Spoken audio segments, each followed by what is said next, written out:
Confused about ham radio bands, 80 meters, 40 meters, 20 meters, 2 meters, all these different bands, and when and what they're used for. Now, I remember when I first got licensed and I was thinking, why does 80 meters work best at nighttime? But then if I jump onto 6 meters, it's like a ghost band. I couldn't quite understand it.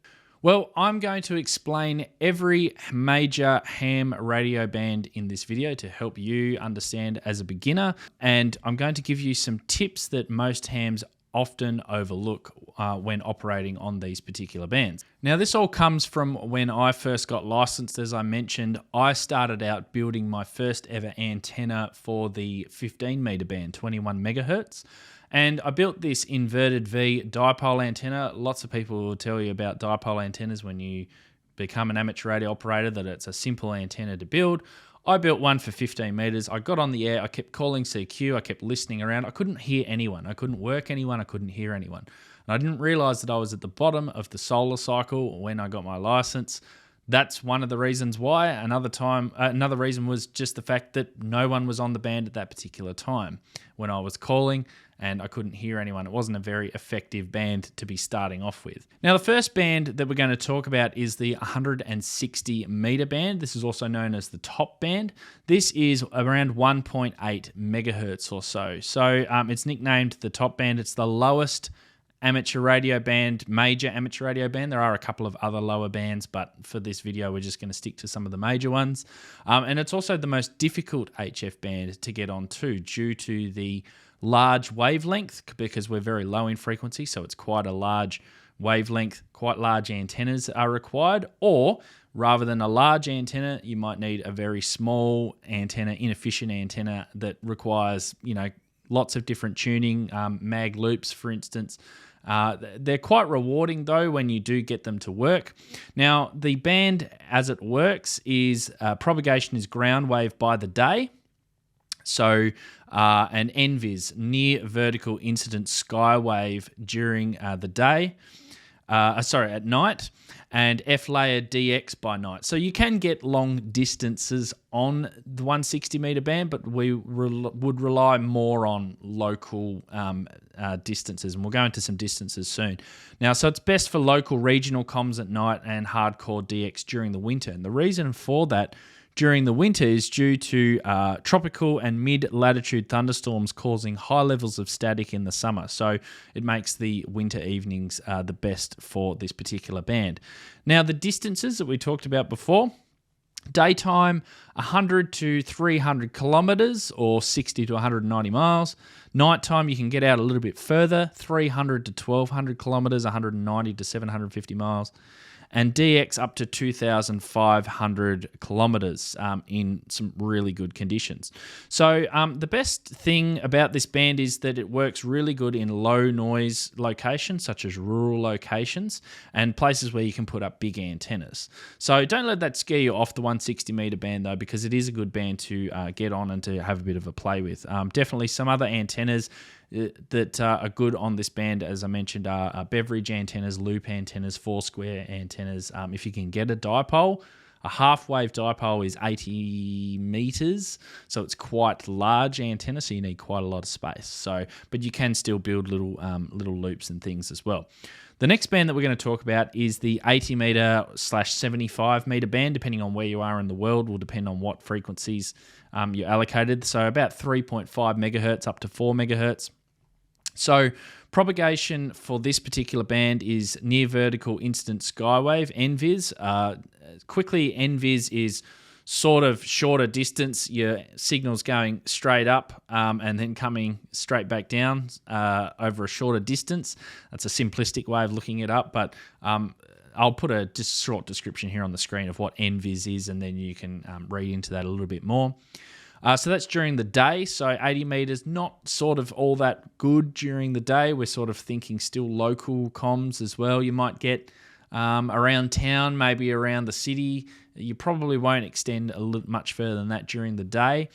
and you'll get some solid haul DX at night, so some decent distances at night. Now, the reason for the daytime issues is, and I'll just read this here from something else that I've got here, is that daytime absorption is significant, but not quite as extreme as 1.8 megahertz. So we spoke about 160 meters is pretty much just a nighttime band. 80 meters is getting closer to being able to operate during the day, but it's still primarily a nighttime band. And that's due to the D layer in the atmosphere absorbing all of the signals during the day. So that stops our signals, but then at night, once nighttime comes along, we can get some very decent distances. Now, 80 meters is also subject to a lot of static, a lot of issues with thunderstorms. You hear a lot of that propagated from quite long distances away. But even so, at nighttime, you can still get decent results on 80 meters, definitely. And it's very consistent too. So even in a solar cycle high or a solar cycle low, at nighttime on 80 meters should be open to somewhere. Again, more usable in winter, less static.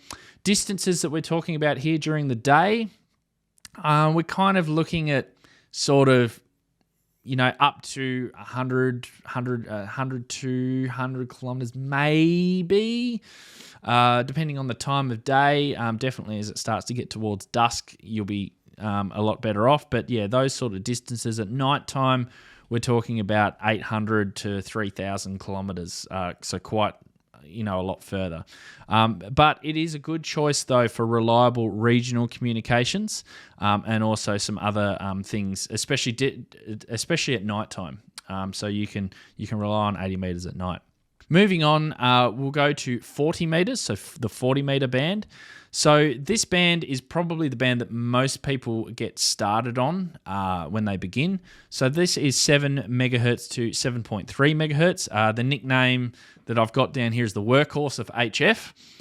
The propagation is NVIS by day. So local, when I say local, it's sort of, you can certainly work out of state. Interstate, you can work other countries if they're close to you. So for instance, here in Australia, we can work New Zealand on 40 meters during the day if we're really pushing it, if we're close. But usually sort of, state-to-state contacts are definitely able to be made, local as well. And then global, we can get global DX after dark. We can get around the world almost on 40 meters. This is the best for day-to-day operation, long QSOs, DX, contests are on 40 meters. There's a lot of PODA activity. If you're into PODA, a lot of SODA activity on 40 meters. The antennas are a little bit shorter on 40 meters as well. Our distances, we're sort of looking 300 to about 1,000 kilometers or so, 190 to 620 miles.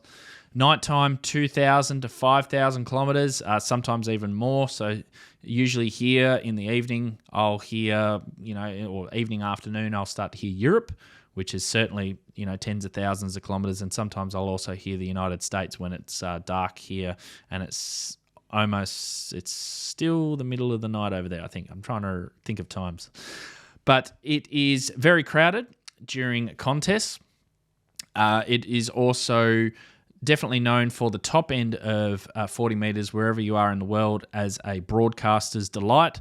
So here above 7.2 megahertz at night, all of a sudden all of these broadcasters come up from usually they're around in Asia. I think there's a lot of broadcasters there, and so it's hard to operate on that or above that frequency during the nighttime, but certainly during the day it works fine. Atmospheric noise is not as bad on 40 meters as it is on 160 and 80 meters. For that reason, 40 meters is kind of considered as the lowest reliable DX frequency or DX band that you can operate on. Now, even during the bottom of the solar cycle, 40 meters may still be open to be able to work international DX, international long distance communications. The next band that we've got is 30 meters. This band is kind of gets a little bit forgotten sometimes because it depends on where you are in the world as to what you can operate on it. Here in Australia, we've got a small little section where we can operate on SSB, but a majority of the world, especially in the US, there is just a CW and a digital only portion. So it's covered from 10.1 megahertz to 10.15 megahertz over there. It's very reliable, 24-hour band, almost open all the time. If you actually tune down exactly on 10 megahertz, most of the times you'll hear WWV. They are transmitting all the time, and you'll hear the time, and you'll hear like a clock every second going. So you should be able to receive that at most times of the day. There's minimal interference, minimal QRM. It's quite a good DX band. It's great for the digital modes, FT8 Whisper, JS8 Call, all those sort of things. During the day, you can expect to get sort of about 1,000 kilometers up to 3,000 kilometers or so. At nighttime, 2 to 10,000 around the world. And during all darkness paths, that's where you can get that international DX on 30 meters. During a solar minimum, sometimes the MUF, the maximum usable frequency on these DX paths, they may drop below 10 megahertz at night, so you can get that international DX. But under these conditions, it sort of acts a little bit like the next band that we're going to talk about, which is the 20 meter band. So this is, I would class, as far as popular bands are concerned, the bands that we're talking about, 40 and 20 meters, are two of the entry point ones, definitely. Another band that we're going to talk about a bit later on is the 10 meter band, because a lot of people come from CB, so they also get into that band. But the 20 meter band is basically the king of all of the HF bands. It is the king of daytime DX. It's open, usually traditionally, regardless of the solar cycle. It's open long haul DX. It's a favorite for that sort of thing. You can get consistent results on the band with minimal amounts of power. During the solar maximum, so we're sort of on the way down from a solar maximum, but we're still quite high. You can get 20 meters will stay open to distant locations throughout the night. It'll be open for a long, long time. You can also get daytime sporadic E propagation every now and then through very short paths. So one of the things that you do get, though, with the 20 meter band is sometimes you'll get your signal just skip over the top. So there might be a state or a station who's closer to you. When I say close, like 500, 600, 700 kilometers away, then you may not be able to contact them because you're actually getting far greater distances. So it's interesting in that regard, but definitely for long distance stuff, it's really, really good. It's very popular, definitely for contesting as well, because of the way that the band operates. So some of our distances are 2,000 kilometers during the day to worldwide during the day. Nighttime, it can drop off, but sometimes you just never know. You can get some decent distances as well.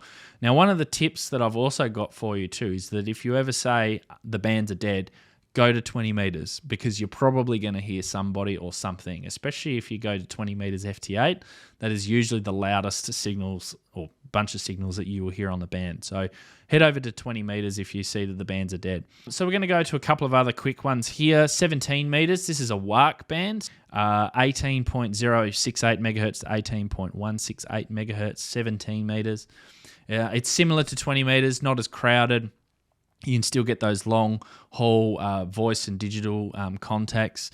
It's great if 20 meters is too congested and you want to sort of go and do some DXing on maybe SSB. Also portable operation. Sometimes 17 meters is a very good band to be on.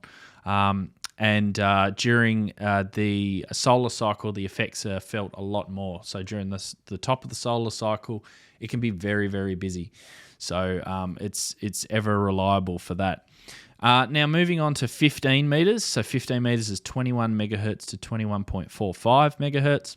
So this is again another very popular band. This one is very F layer dominant. So this going to be the strongest and the best signals are going to be during that solar cycle high that we're currently experiencing here in 2025. During the solar cycle minimum, that's when it starts to become very quiet. Again, I mentioned my example of 15 meters before. I got on the band when it was at a solar minimum. I didn't hear many people. That's the reason why. It's very reliable for daytime F2, so the different layers in the atmosphere. It will often stay well open into the night as well. During moderate activity, usually it's only a daytime band as well. So it closes usually just after sunset. And you still also get some sporadic E. So again, that's another layer. So we've got the E layer and the F layer, D, E, and F layer. So the E layer is slightly lower. So we get some shorter distances as well. So our typical distances, they depend on the time of, whether we're at the high or the low of the solar cycle. But generally, you can get between sort of 2,000 and worldwide, 2,000 kilometers and worldwide. At nighttime, it usually closes, or you get local skip going on. Now, another tip here is if you're listening up on the higher band, so you're listening up on, say, 10 meters, and you are hearing nothing on 10, you go down to 20 meters and you're hearing some pretty good signals, then you could probably go to 15 and you may hear some signals in there, and it may still be open. So check that out. Now, moving on to 12 meters, that is 24.89 megahertz to 24.99 megahertz. This band, again, it's solar cycle dependent. It works well during the high or moderate to high level activities. This band is kind of a little bit like the next band that we're going to talk about in 10 meters, because it's quite close in frequency. It's just not as large, this band. It's a quiet DXing band. There's no contesting on it. So if 10 meters is too noisy or weak, or you're not quite making it on 10, then you can sort of switch down to 12. You sort of get the best of 10 and 15, kind of in between those two bands. During low solar activity, though, the band usually goes dead. You get occasional daytime openings, and it's sort of seasonal dependency as well on sporadic E, whether you get that going into sort of spring and summer, whether you get some decent activity on 12 meters. But it is very quiet. It is very easy to miss when the band opens. So, but it is a great band to get on. Now, the next one, which I would class as one of the top three, so I'm saying the top three, not necessarily in this order, but probably 20 meters, 40 meters, and then 10 meters. 10 meters is a bit of a wild card band. It's pretty much all or nothing. 28 megahertz to 29.7. It's a very wide band. It combines quite a lot of things into it. It combines the best for DX. There's lots of room for SSB, for voice. There's lots of room for CW. There's beacons. There are FM repeaters at the top end of the band. There is short skip. There is long skip. So there's quite a bit to the 10 meter band. The main methods of propagation are the F2 layer, so the very high F2 layer during a solar maximum, or sporadic E in summer. So you do get consistent results even at the low section of the solar cycle, which affects the F layer. The E layer is affected by seasonal changes. So every spring and summer are the peaks of sporadic E activity, and you can get long distances state to state. Sometimes you can get, again, depending on how far you are away from countries, you can get DX as well on sporadic E. Sort of, 2,000 kilometers, 2,500, 3,000 kilometers on 10 meters, quite consistently, even at the bottom of the solar cycle during the sporadic E peaks.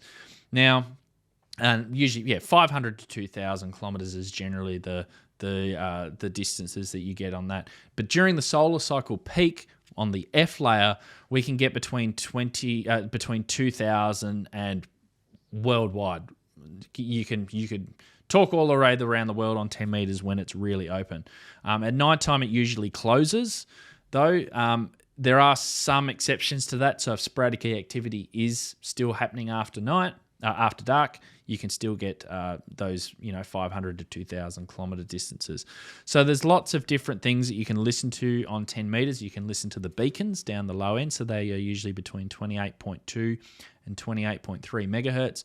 Now there is a tip: if you listen to 28.2 megahertz, there is an international beacon system that doesn't just operate on 10 meters. I should have mentioned this before. It also operates on a number of other HF bands too. I'll put a link in the description to that website. You can go to it. You can see which beacon is transmitting in what country at what time. If you can hear it on your radio, that's the one that you're hearing. So it's a very, very useful propagation tool, definitely. 10 meters is a great band. It combines quite a lot of different of the exotic propagation modes. There's lots of different things that you can play around with, the FM aspect at the top end of the band. So it's quite a unique band. And a lot of people tend to find that 10 meters operates almost exactly the same as they're used to on CB, 27 megahertz, except that they get these extra modes and they can use more power. So it's very, very similar to that. Moving on, and this is my personal favorite, the 6 meter band. This is known as the Magic Band. Now, there is quite a few different propagation methods on this band. The main one is sporadic E. Again, spring, summer. There is a little bit of a peak of sporadic E, I should mention, for all of these bands in winter, but it's very, very short and very, very limited. So you've got sporadic E. F2 layer is rare in the solar cycle peaks. It does happen, and it has happened. I've got a QSL card over my shoulder there from a station over in Arizona that I contacted on the 6 meter band, and that was in the last couple of years. So it does happen, but it is reasonably rare. There is trans-equatorial propagation, there is medial scatter, there is tropospheric ducting. There's all sorts of different propagation. I'm not going to go into all of these in this video, but you can look at each specific band in more detail if you want to know more about the particular propagation. It's great for spring and summertime DX, weak signal operation, digital experimentation, medial scatter, bouncing signals off meteors. It's also used for EME, Earth, Moon, or Earth as well, if you've got quite a large antenna. The distances for usually, because we're now into the VHF spectrum, usually ground waves sort of getting from line of sight to just past line of sight, so 30 to 100 kilometers or so. Sporadic E, anywhere from 500 kilometers out to 2,500 kilometers. F2 layer worldwide up to 15,000 Ks, so you can get some decent distances on that. Now, a little tip with 6 meters is you need an awful lot of patience for 6 meters. You do get addicted to it though, so fair warning, if you're interested in 6 meters, you do very much get addicted. You can also bounce signals off auroras as well, so if you're in an area where you get auroras, you can use that to bounce a signal off of, which is very cool and very interesting. But if you want to know if there's any sort of activity, I'd look at beacons, CW beacons, or FT8, 50.313. If you can monitor FT8, then you can see what's happening on the band. And surprises do happen. That particular contact over my shoulder to Arizona, it happened at, I think, 7:30 in the morning or 7:45 in the morning. I just so happened that I was down in front of the radio at that particular time rather than sleeping. And I noticed that there were signals coming in from, I think it was Mexico at the time, which I'd worked before. And then all of a sudden I saw a couple of US stations and I worked them really quickly. The openings are extremely short. They don't open very, very long. So you need to keep that in mind when you're on the 6 meter band. The next band is probably the most popular amateur radio band, especially when you get started, and that is the 2 meter band. That is 144 to 148 megahertz. Now, ionospheric effects are very much reduced on 144 megahertz. They're not completely gone. So there are some world record distances on 2 meters out to almost 8,000 kilometers, but you need the right conditions and the right time for that to happen. But 2 meters for most of us is mostly a line of sight band. There is some other effects, so tropospheric ducting and sporadic E can also extend the signals that you get on 2 meters over very great distances. But for most people starting out, handheld radio or low-powered mobile radio which is mostly line of sight. It's best for things like repeaters, local comms, APRS satellites. You can also get SSB DX as well, Meteor Scatter 2 on 2 meters. It's quite a popular band for that. Distances, again, line of sight distances out to sort of, depending on how far you can actually see and how far, what terrain you've got around. It's also very much affected by terrain. Up to about, 100 kilometers or so, roughly. Again, these are all typical distances. Tropospheric ducting, you can get up to several hundred to several thousand kilometers, depending on how big the effects are of tropospheric ducting, and meteor scatter as well. You can get significant distances on those too.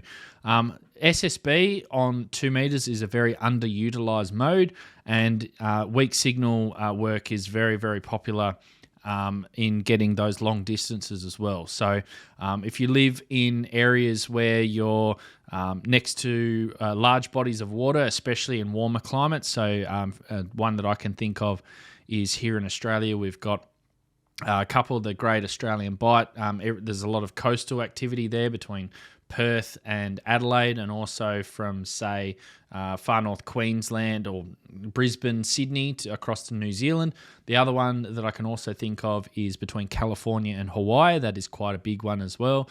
That sort of distance is quite a good challenge on 2 meters, but certainly possible.